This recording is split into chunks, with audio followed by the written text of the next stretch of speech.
Vamos lá, gente. Eu sou o Carlos Luiz, bem-vindo ao nosso Pode Sim. Diga um oi pro pessoal. Cida Sá. Olá, Rui. Jéssica. Ok, gente, estamos aqui para gravar mais um programa, já explicando, né? Eu mandei e-mail avisando para todo mundo. Nós não gravamos o programa da semana passada porque estávamos organizando o curso que está lançado já no blog, né? Já está aí no blog, na primeira página, o link, onde já tem o livro, né? O primeiro livro do nosso curso, Educação Espírita, um convite à juventude.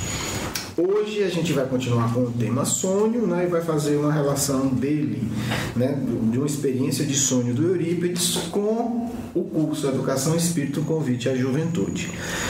Para isso, a gente vai ler, né, já peço desculpa, eu não gosto muito de ficar lendo, mas eu acho importante, é um texto curto, acho que não vai ficar chato. Uma psicografia do Chico Xavier, que é um encontro do Eurípides com o Cristo. A gente sabe, tem notícia de 2 encontros do Eurípides com Cristo, o Eurípides encarnado, né? Tô falando da encarnação enquanto Eurípides Barçanufo, porque ele já tinha encontrado o Cristo na época que o Cristo veio ao mundo, há 2000 anos, quando era essênio. Está no livro A Grande Espera, né? Tem aí vários, acho que os 17 programas, pode sim, só sobre o livro A Grande Espera. Mas na encarnação última, né, de Eurípides, tem um encontro que está narrado na Coluna Novelino, que a gente colocou no nosso livro também, Eurípides, né, meu amigo Eurípides Barçanufo, que é o momento em que ele está sofrendo perseguição, né, está sendo processado por exercício ilegal da medicina, e etc, etc. Um momento muito difícil, e o Cristo aparece para ele para ampará-lo, consolá-lo. Hoje a gente vai falar de um outro encontro que foi um sonho, né? Por isso que tem a ver com o nosso tema. Esse relato não está no livro da Corina, a gente tem conhecimento dele por conta de uma psicografia do Chico Xavier, né? Está no livro A Vida Escreve. O espírito que conta essa história é um espírito chamado Hilário Silva. Não me pergunte quem é, ou porque ele escolheu esse nome, né? Hilário deve ser porque ele deve ter bom humor, né? Imagino que deve ser um espírito bem humorado, mas seja como for, o relato é extraordinário pra gente, cheio de lições, inclusive para o movimento espírita em geral. Vamos lá. É o capítulo 27, chama A Visão de Eurípides. É um livro, só me engano, não, é um livro com certeza que foi editado pela FEB. Vai estar aí no pelo menos a capa do livro para quem se interessar mais. Vou lendo, parando e explicando. Aliás, alguém quer ler? Alguém se dispõe a ler? Não? É melhor você ler. Já ler? Que bom, obrigado pela ideia. Eu agradeço. Foi uma ideia inspirada. Porque eu não sei, né? Se pela preguiça, se pelo espírito superior. Tudo bem, eu leio. Já que 3 votos nulos e 1 a favor, então eu ganhei a eleição, né? Começara Eurípides Barçanufo, o apóstolo da mediunidade em Sacramento, estado de Minas Gerais, a observar-se fora do corpo físico, em admirável desdobramento, quando, certa feita, à noite, viu a si próprio em prodigiosa volitação, embora inquieto, como que arrastado pela vontade de alguém, um torvelinho de amor subia sempre. Queria parar e descer, revendo o veículo carnal, mas não conseguia. Braços intangíveis tutelavam-lhe a sublime excursão. Respirava outro ambiente, envergava forma leve, respirando num oceano de ar mais leve ainda. Viajou, à maneira de um pássaro teleguiado, até que se reconheceu em campina verdejante. Reparava na formosa paisagem, quando não longe avistou um homem que meditava, envolvido por doce luz. Resumo da história: o sujeito, ele dormiu, saiu do corpo, se sentiu atraído, né? E aí ele tenta enfatizar que ele foi para uma região espiritual muito distante da Terra, né? Viajava, se assustou um pouco pelo que ele está colocando aqui, né? Ficou sem entender bem o que era. Enfim, ele estava num sonho lúcido, né? Num desdobramento, numa experiência de sonambulismo, como que se viu nessa região muito distante da Terra, um lugar verde e uma pessoa debaixo de uma árvore envolvida por uma luz. Até aí tudo bem. Como que magnetizado pelo desconhecido, que ele não sabe quem é, ele vai se aproximando, né? Quer dizer, aquele desconhecido ali que está atraindo ele, né? Desde a hora que ele saiu do corpo. Houve, porém, um momento que estancou o trêmulo. Agora lhe dizia o íntimo para que não avançasse mais, como quem diz, aqui tá bom, né? Alguma coisa me diz que melhor ficar por aqui, né? E num deslumbramento de júbilo, reconheceu-se na presença do Cristo. Meu Deus, já pensou. Aí, meu amigo, só a imaginação para dizer o que é isso, né? Aí não dá, né? Eu, pelo menos, não dá. Cada um tenta imaginar. Baixou a cabeça, esmagado pela honra imprevista. De repente, você vê que é esse sujeito. Nossa, Jesus, né? O que eu tô fazendo aqui? Exatamente. Petrificou. E ficou em silêncio, sentindo-se como intruso, incapaz de voltar e de seguir adiante. Enfim, ficou na... Acho que a Cida descreveu muito bem. O que é que eu faço? Estou fazendo o que, né? Quer dizer, e aí, né? Será que eu entrei no lugar errado? Entrei na colônia espiritual errado? Já pensou que ele sentiu? Já pensei, é um negócio difícil, né? Você já pensa de se dar conta, não foi preparado pelo que conta, de repente ele sai do corpo e... De repente ele viu Jesus. Nada mais ou menos que Jesus. Só. Aí recordou as lições do cristianismo, os templos do mundo, as homenagens prestadas ao Senhor, na literatura e nas artes, e a mensagem dele é ecoar entre os homens, no curso de quase 20 séculos. Tão pouco. Ofuscado pela grandeza do momento, começou a chorar. É isso eu fazia também, né? Essa parte eu também fazia. Essa aí eu já chorava quando eu via ele lá embaixo, sem chegar perto. Imagine assim, né? Em frente. Grossas lágrimas banhavam-lhe o rosto. Quando adquiriu coragem, ergueu os olhos humildes. Viu, que Jesus também chorava. Nossa Senhora, e agora, né? Trespassado de súbito sofrimento, por velho pranto, desejou fazer algo que pudesse reconfortar o amigo sublime. Afagar-lhe as mãos, estirar-se à maneira de um cão leal a seus pés, mas estava como que chumbado ao solo estranho.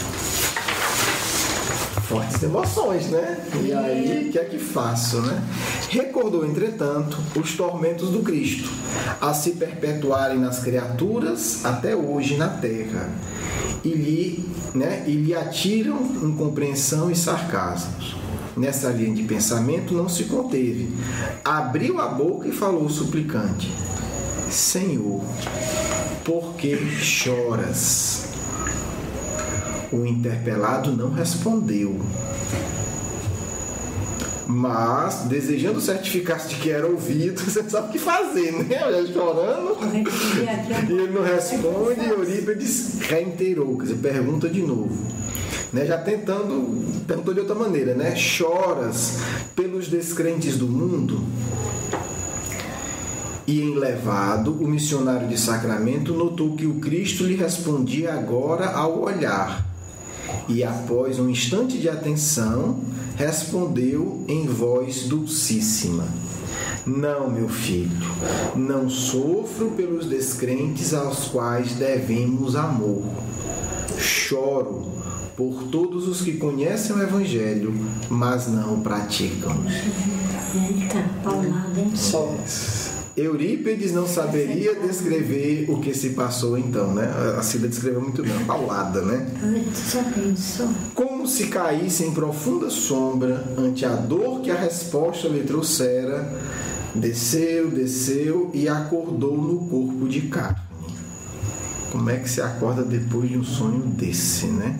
Era madrugada, levantou-se e não mais dormiu. Como é que dorme, né?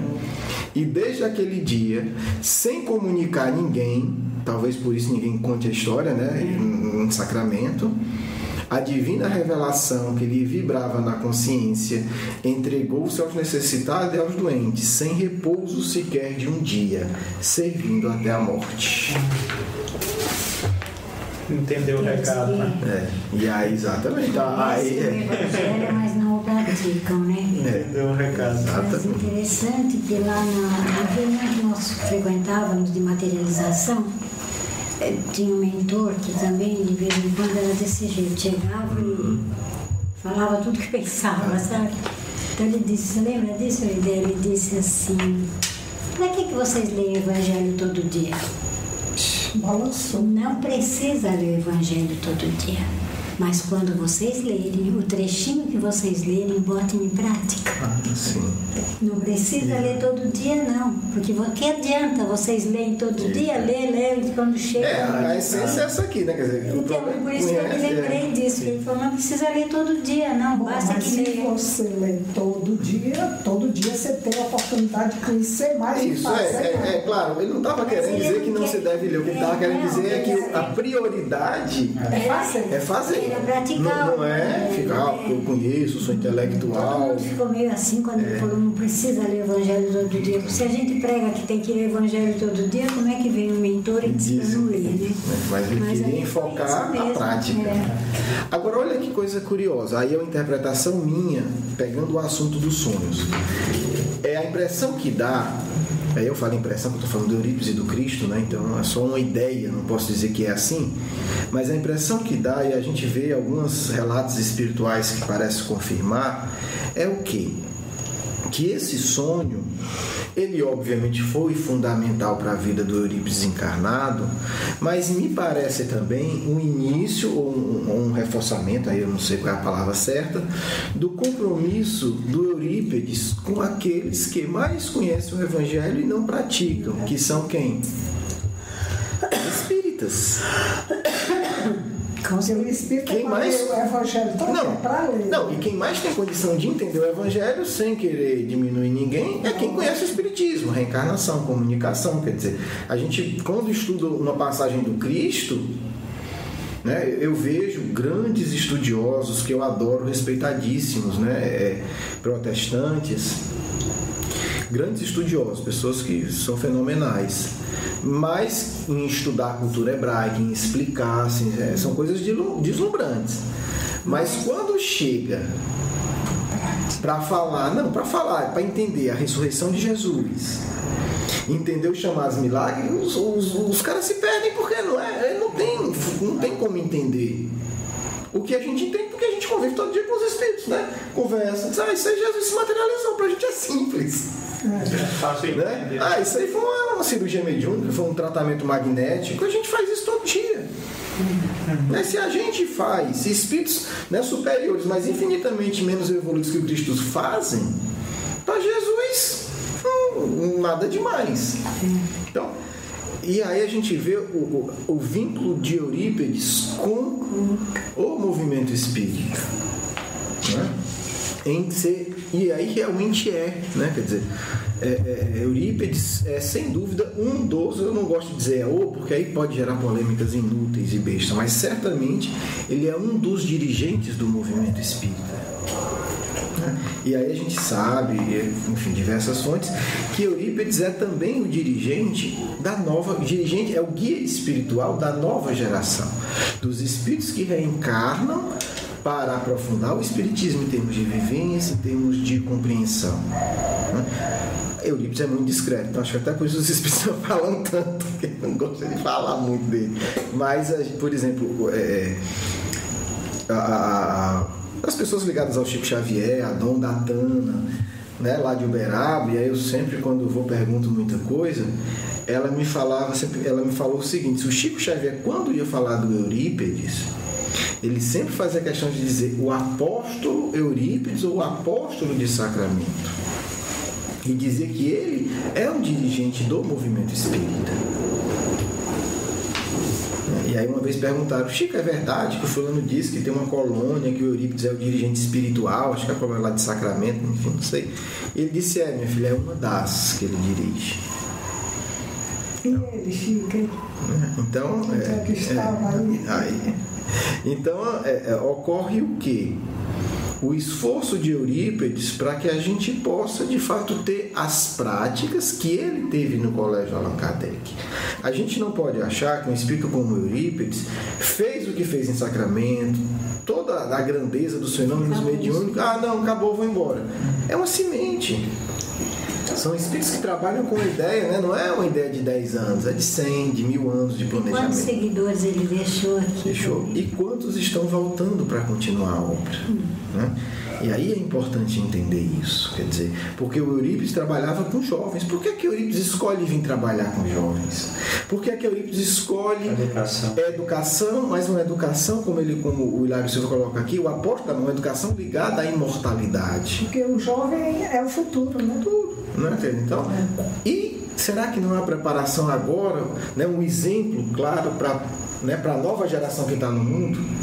Porque se ele viesse a escrever, se não tem problema jovem lidar com mediunidade, é uma coisa. Outra coisa é ele passar a vida lidando com os jovens e com mediunidade em sala de aula. É uma mensagem muito mais forte. Né? E com tudo isso a gente vê as dificuldades.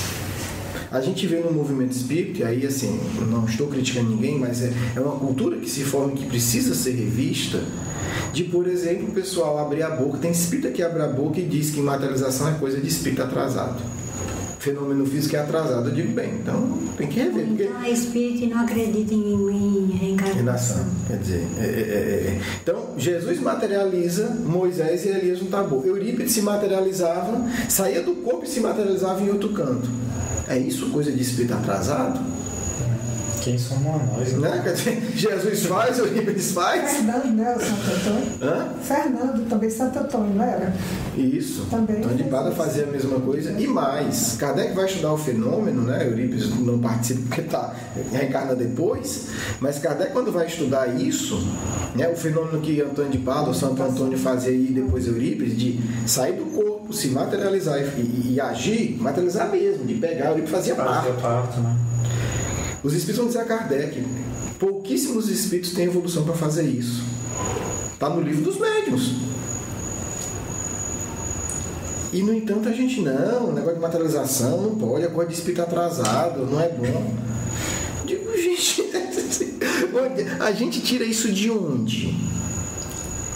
Porque é importante. Se não fosse o Cristo, não faria. Se não fosse Eurípides, não faria. Né? Então, é importante a gente entender, e aí assim, me parece que esse sonho também é o início de uma nova etapa do trabalho de Eurípides no mundo. Né? E não por acaso, quem é outro grande dirigente do movimento espírita? Bezerra de Menezes. Né? E não por acaso, quem fazia o receituário mediúnico do Eurípides era o Bezerra. Todo mundo sabia disso. Né? Psicografavam centenas de receitas todo dia, tinha dia que chegava a 1000 receitas. Não é pouca coisa. E Eurípides ainda fazia, manipulava, tinha aula, dirigia o colégio, administrava o colégio, etc, etc. Então, será que isso não é suficiente para a gente ver que isso não é trabalho de espírito atrasado? É assim, meu Deus, como é que a pessoa vê uma prática do Bezerra e do Eurípides e diz que não pode, que é de espírito atrasado, que não precisa mais disso? Será que Eurípides e Bezerra iam ficar perdendo tempo, né? Entre aspas, com besteira? Não faz sentido isso. Né? Porque aí não está falando de porque dizem que Eurípides escreveu, dizem que não, eles faziam isso. Eles faziam isso no dia a dia deles, não era vez por semana, não era todo dia. Então me parece que o Eurípides ele vem primeiro mostrar esse vínculo da mediunidade, da educação e do trabalho, iniciando com os jovens. Né? Porque e Eurípides colocava os jovens para trabalhar no magnetismo. Colocava os jovens para cuidar dos doentes. Tem gente que diz que jovem não pode participar de nada. Será que não eram... Aí eu me pergunto, será que não fazia parte?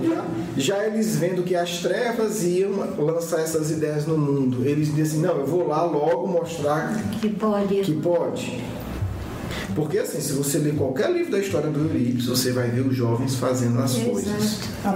Trabalhando, aplicando passe, cuidando de obsidiado, cuidando de enfermo, trabalhando mesmo. Não é, vamos dar uma coisinha para fazer de conta que ele é útil, não. Era encarado como um trabalhador mesmo, de arregaçar as mangas e estar ali. Com responsabilidade, né? Exatamente. Com responsabilidade. Não era uma coisa, não, passa só um paninho aqui nessa mesa e pronto. Não, passava um pano na mesa, mas também tinha obsidiado, né? E Eurípides mandava, né? No livro, eu até peguei esse relato da internet, que é uma entrevista considerado do aluno dele que viveu mais tempo, o último que desencarnou, na verdade, o Germano, se eu não me engano. Eu coloquei no livro. Ele conta que estava na sala e chegou lá. porque tinha um louco, né, que estava um obsidiado chamado louco, estava trazendo para ele. O sujeito pega, quando chega perto, sai do carro, fica no muro do cemitério em pé, gritando e jogando pedra nos outros. Aí vão pedir socorro do Eurípides. E aí o aluno deles que sentiu alguma coisa estranha, já tinha sala de aula, né? Baixou tipo a cabeça e o Eurípides: esqueceu, Germano? Vai lá trazer o moço, por favor. Não adianta. Não adianta se esconder. Quer dizer, olha o Eurípides aí dando a responsabilidade para o aluno dele. E ele foi e trouxe. Foi e fez a prece e acalmou o homem e trouxe. Uma semana, 2 depois, o homem estava já desobsidiado, estava voltando para casa saudável. Então, é uma mensagem. São fatos, né? Você pode descrever. Não né? pode descrever. E você tem.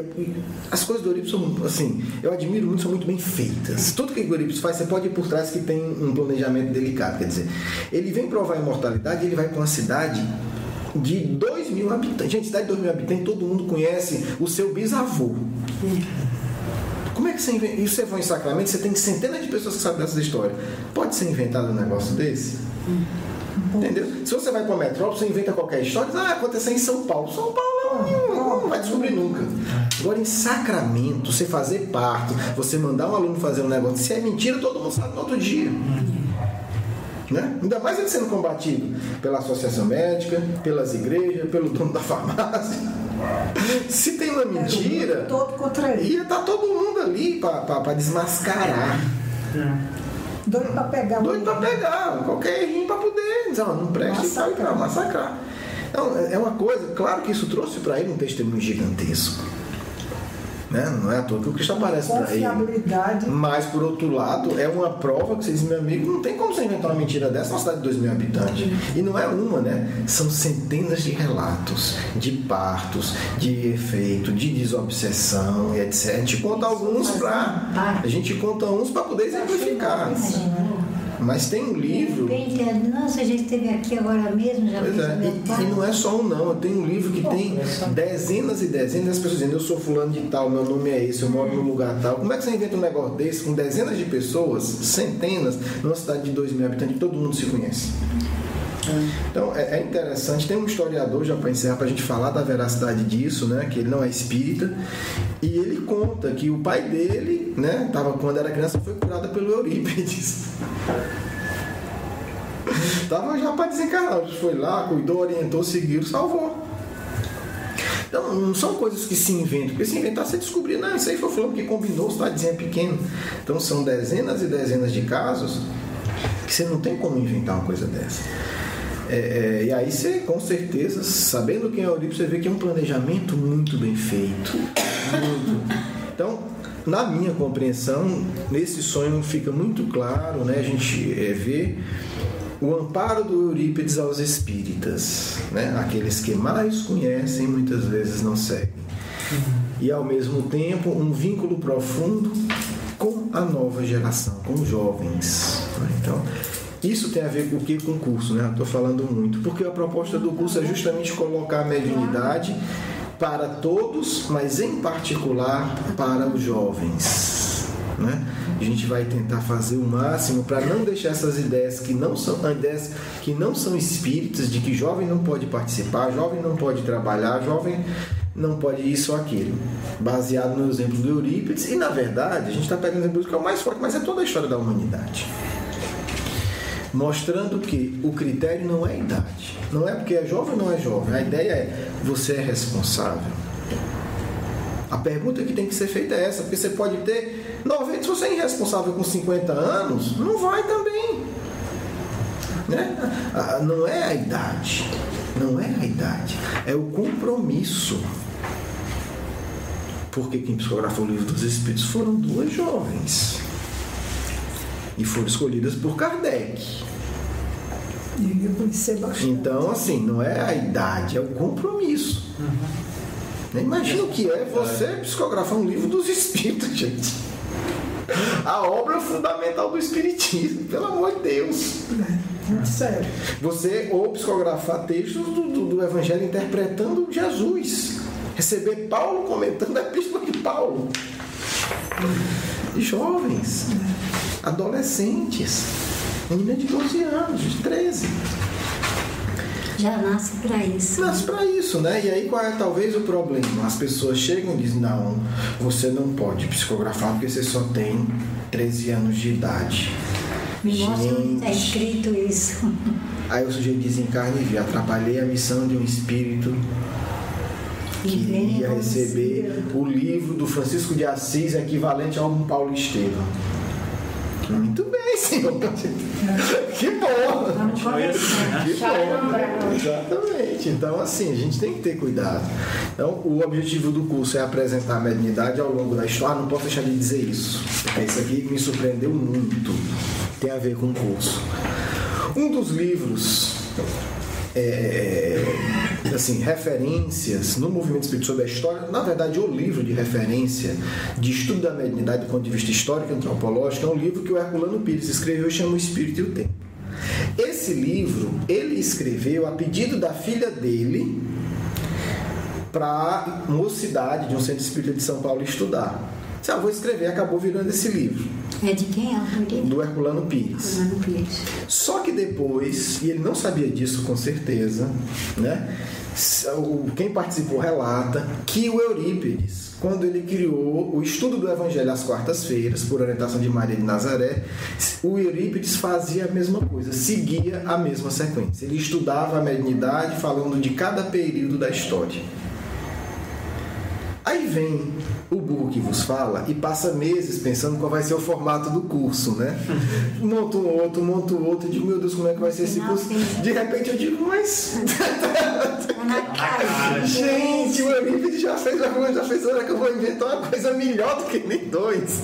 Então, por isso, cursos são feitos em módulos que começa com, já está no blog, Vivência Mediúnica Primitiva. Depois a gente vai, como cada período da história, a gente vivenciou a mediunidade. Então, o curso é baseado também nessa lógica do Eurípides, né? Depois o Herculano Pires fez sem saber, repetiu a mesma coisa, e eu quase que não consigo repetir nem sabendo. Evolução. Aí você vê a evolução, comparar o Herculano Pires repetiu sem saber, e eu sabendo quase que não consigo. Então, essa é a lógica do curso, né? É a etapa. A gente vai estudando a mediunidade em cada etapa da história. Bem, vamos para a nossa segunda parte, né? Abrir espaço para perguntas sobre o curso, sobre Eurípides, né? Sobre os temas estudados, tá certo? Quem faz a nossa prece? Cida faz?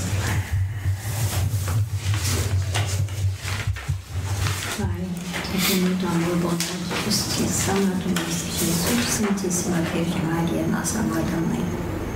Mais uma vez, Senhor, nós te agradecemos pela oportunidade que tivemos de estarmos aqui reunidos em Teu Santo Nome. Meu Jesus, como é importante este curso para cada um de nós, como nós saímos daqui compreendendo um pouco mais a doutrina. Tenho certeza que a gente vai procurar fazer o melhor possível no nosso dia a dia, procurando sempre a verdade, procurando sempre o amor de Jesus. Pedimos, Senhor, que nos proteja, que proteja a nossa família, que proteja esta casa e que continuemos sempre unidos, juntos no mesmo ideal, que é o estudo da doutrina espírita. Que Jesus nos abençoe e fique conosco agora e sempre. Que a paz do Cristo ilumine os nossos corações.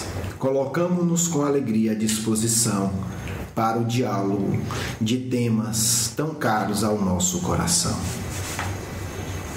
Comecemos. Ai, meu Deus.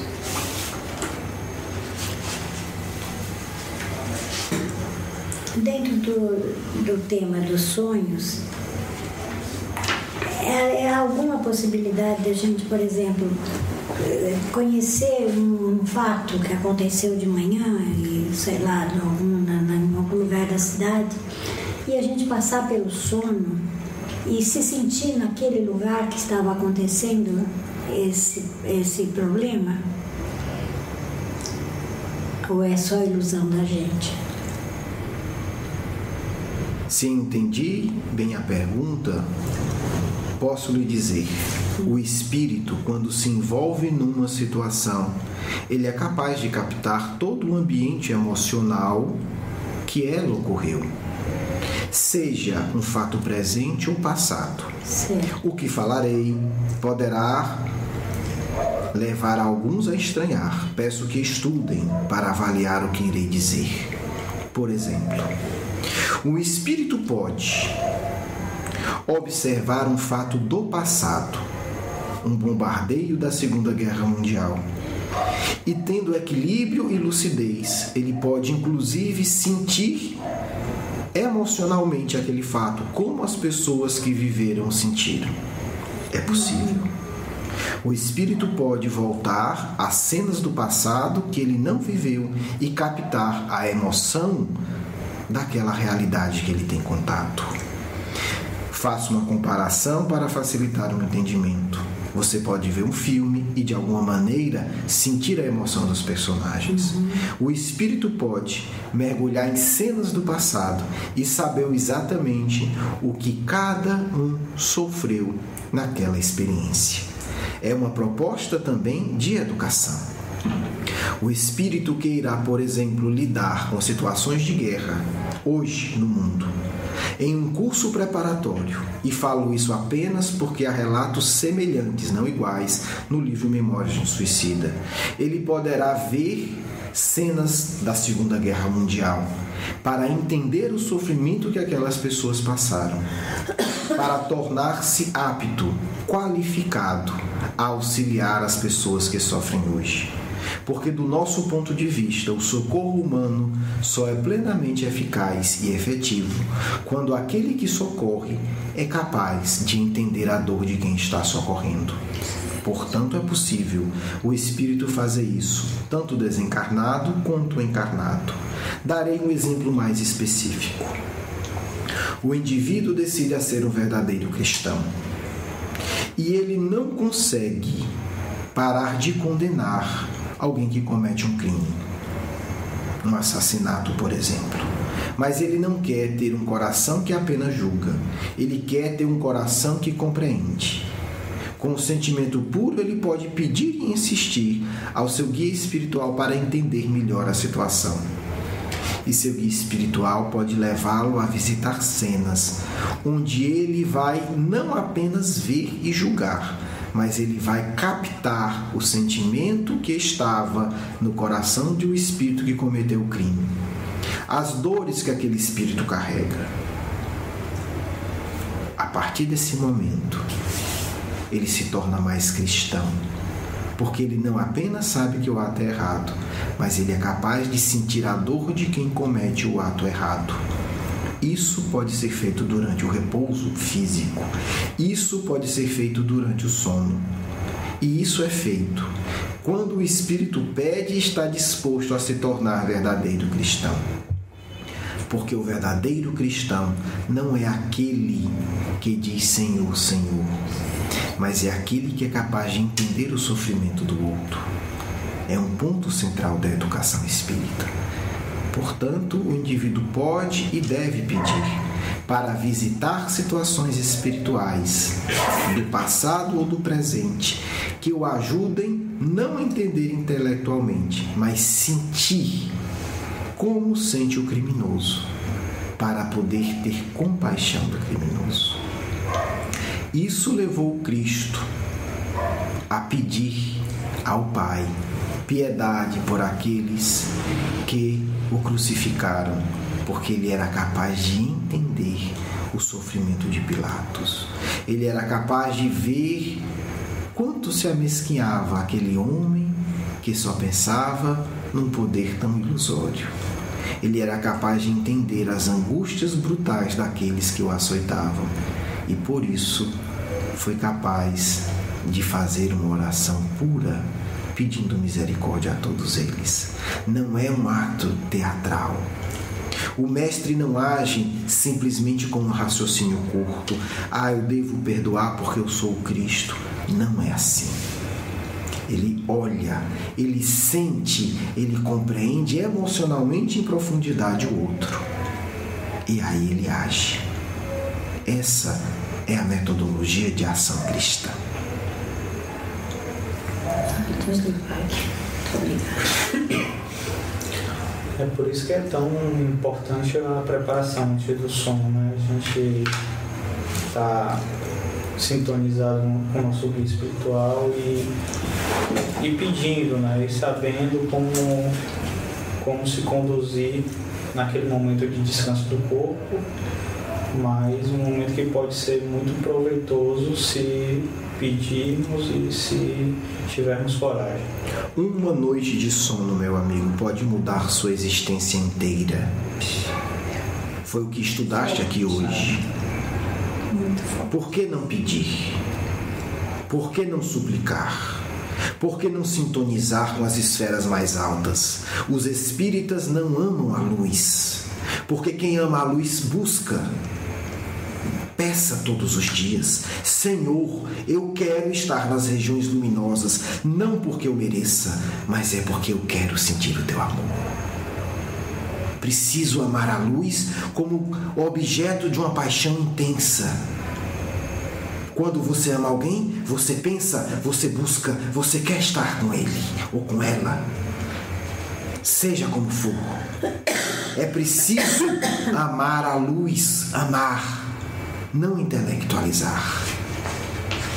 Quantas programações reencarnatórias quebram-se porque o indivíduo não pede, ele não busca.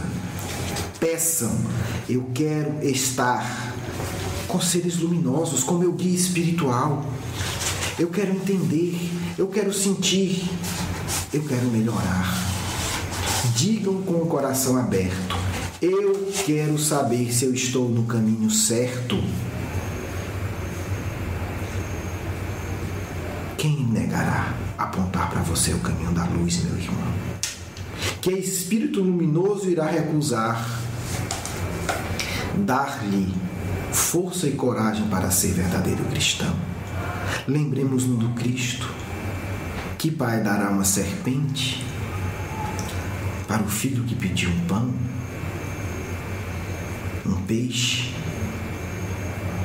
Que pai dará uma pedra àquele que lhe pede alimento? Quanto mais a Deus. Peçais. O sonho será uma das marcas da nova geração, porque esses espíritos vêm enfrentar um mundo louco e vão, um mundo estúpido, perdoe-me a palavra. E eles saberão orar angustiados tantas vezes, e na noite receberão das mãos de Eurípides a luz que irá iluminar o caminho. Mas isso não é uma escolha de eleitos. Todos podem ter, porque o Cristo veio ao mundo não para os que já estão salvos. Portanto, tendes em vossas mãos um recurso a ser usado a cada dia. Usais. Essa questão fica à vossa consciência. Peçais. Não sejais tão arrogantes. Eu saberei todas as respostas. Eu não preciso de ajuda. Ser humilde e reconhecer que se precisa de ajuda. Estou enfrentando uma situação difícil. Orai todas as noites: Senhor, eu preciso da tua orientação. Senhor, eu preciso da tua resposta. Senhor, eu sou cego, ajuda-me a enxergar. E conseguireis, meu amigo, em cada momento de decisão do caminho, seguir o caminho da luz. Porque Deus nunca nega a luz aos seus filhos, mas os seus filhos frequentemente recusam-se a receber a luz do Pai em seu coração. Alguma questão última?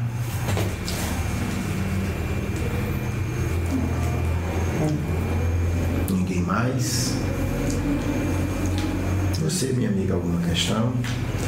Às vezes eu me pergunto, não sei nem como eu posso colocar, mas às vezes eu me pergunto se quando a gente sonha é sempre coisa do nosso espírito ou se tem algum fruto da nossa imaginação. Essa questão foi respondida em programas anteriores. Podemos apenas dizer que, de acordo com o estado emocional de cada dia e de cada um, poderá haver também a imaginação. E quando falamos a imaginação, é um outro universo. Poderá ser uma comunicação espiritual simbólica ou uma mera imaginação, fruto de conflitos específicos. Poderemos no futuro aprofundar essa questão.